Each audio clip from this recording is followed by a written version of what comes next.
फिलहाल जयपुर से एक बड़ी खबर सामने आ रही है। सीएम कौन होगा, रेस में अलग अलग नाम सामने आ रहे थे कि ये भी सीएम वो भी सीएम, लेकिन बाबा बालकनाथ मुख्यमंत्री की रेस से बाहर हो गए।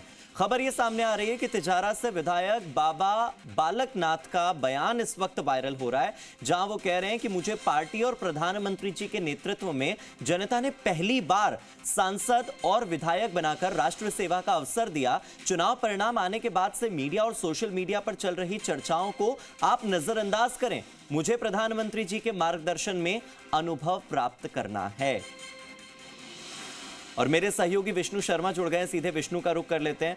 विष्णु, हमने इससे पहले दिया कुमारी को भी ये कहते हुए सुना था कि आप लोग ऐसी नारेबाजी मत कीजिए कि मैं मुख्यमंत्री हूं या मैं मुख्यमंत्री की रेस में हूं। अब बाबा बालकनाथ की ओर से भी इस तरह की क्लैरिटी आ गई है कि वो प्रधानमंत्री जी के नेतृत्व में रहना चाहते हैं। पहली बार सांसद, पहली बार विधायक बने हैं, ये कहकर के उन्होंने अपने आप को रेस से बाहर करते हुए दिखा दिया है। तो इसको क्या माने, ये रेस से बाहर हो रहे हैं या फिर डिप्लोमेटिक हो रहे हैं? बिल्कुल हार्दिक, ये सही है क्योंकि लगातार बीजेपी का अनुशासन वाली पार्टी है।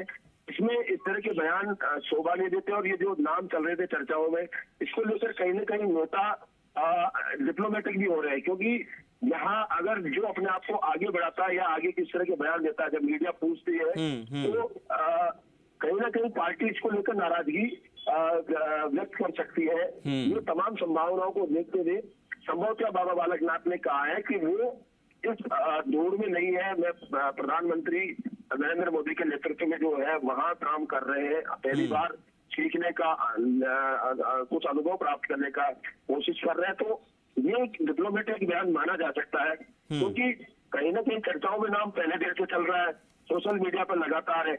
इसका एक कारण ये भी है कि अभी फिलहाल जो क्योंकि यूपी में योगी आदित्यनाथ को दिया भगवाधारी है, उसी संप्रदाय से बाबा बालकनाथ आते हैं। तो बाबा बालकनाथ का जो 11वां वर्ष है उसके आधार पर, क्योंकि यहाँ अपराध जबरदस्त है, तो लोगों की डिमांड थी कि योगी जैसा कोई मुख्यमंत्री हो। इस आधार पर लोगों ने जब ये चर्चाएं उठाई तो अब उन्होंने ये इनकार किया सोशल मीडिया पर आकर, क्योंकि कल मीडिया ने पूछा भी, फिर उसके बाद इन्होंने खुद ने सोशल मीडिया पर आकर ये बात कही कि मैं इस दौड़ में नहीं हूँ। तो एक तरह से उन्होंने अपने आप को रेस से बाहर कर लिया। लेकिन जैसा कि मैं हमेशा बताते आ रहा हूँ कि फैसला अलाकमान का होगा। वो जिसे चाहेगा वो मुख्यमंत्री बनेगा, वो चेहरा ही यहाँ पर सामने आएगा। और दूसरी बात, चेहरा चौंकाने वाला होगा, नया चेहरा होगा। नया चेहरे का मतलब कि जो राजनीति में पहले इस तरह से नहीं है कि मुख्यमंत्री कभी रहा हो या कुछ इस तरह का चेहरा होगा, जो चौंकाने वाला चेहरा यहाँ सामने आएगा राजस्थान में।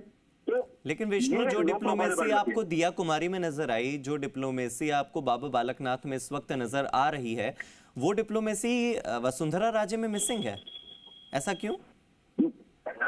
हार्दिक, वसुंधरा राजे में भी डिप्लोमेसी मिसिंग नहीं है, क्योंकि अगर बात की जाए वो मीडिया से कम बात करती है। लेकिन जब बात की, कई बार उन्होंने यह अपना ट्वीट किया तो उन्होंने कहा कि प्रधानमंत्री नरेंद्र मोदी के नेतृत्व में अच्छी जीत मिली है, प्रधानमंत्री नरेंद्र मोदी की ऐतिहासिक जीत, आपने देखा होगा। यानी पूरा क्रेडिट वही दे रही है। आप कई पोस्टर बैनर लगे, उनमें भी देख सकते हैं, और उन्होंने भी सोशल मीडिया पर ट्वीट किया कई पिछले दिनों। तो ऐसा नहीं है, वो भी यही कहते हैं, अगर बात हो तो वो भी यही कहेंगे जवाब कि ये प्रधानमंत्री मोदी की जीत है, क्योंकि उन्हीं के चेहरे पे जीत हुई है। वो नहीं चाहेंगे कि वो इस तरह का मामला बने। तो न केवल वसुंधरा राजे बल्कि तमाम जो नेता, अगर आप किसी भी नेता से पूछेंगे, बीजेपी के किसी भी प्रमुख नेता से कि आप सीएम पद की दौड़ में है, तो वो साफ साफ इनकार करेगा कि मैं उस दौड़ में नहीं हूँ। क्योंकि बीजेपी प्रदेश अध्यक्ष सीपी जोशी पहले कहते थे कि मैं कार्यकर्ता हूँ, कार्यकर्ता था, कार्यकर्ता हूँ, कार्यकर्ता रहूंगा। इसके साथ उन्होंने कल जो बयान दिया था दिल्ली में, वो कहा था कि मैं सीएम पद की दौड़ में नहीं हूँ। तो इसका मतलब ये नहीं है कि वो सीएम पद की दौड़ में नहीं है, क्योंकि सीएम पद का फैसला है वो जो है प्रधानमंत्री नरेंद्र मोदी और अमित शाह वाले जो आलाकमान है वो तय करेंगे कि कौन चेहरा होगा। इसको विष्णु फिर हम अपने शब्द को करेक्ट कर लेते हैं कि इसको डिप्लोमेसी से ज्यादा फिर डिसिप्लिन कह लेना चाहिए, क्योंकि बीजेपी में जितने भी अभी नेता नजर आ रहे हैं उनमें कहीं ना कहीं एक अनुशासन दिखाई दे रहा है। वसुंधरा राजे से लेकर दिया कुमारी तक, राज्यवर्धन सिंह राठौड़ से लेकर बाबा बालकनाथ तक और किरोड़ी लाल मीणा तक।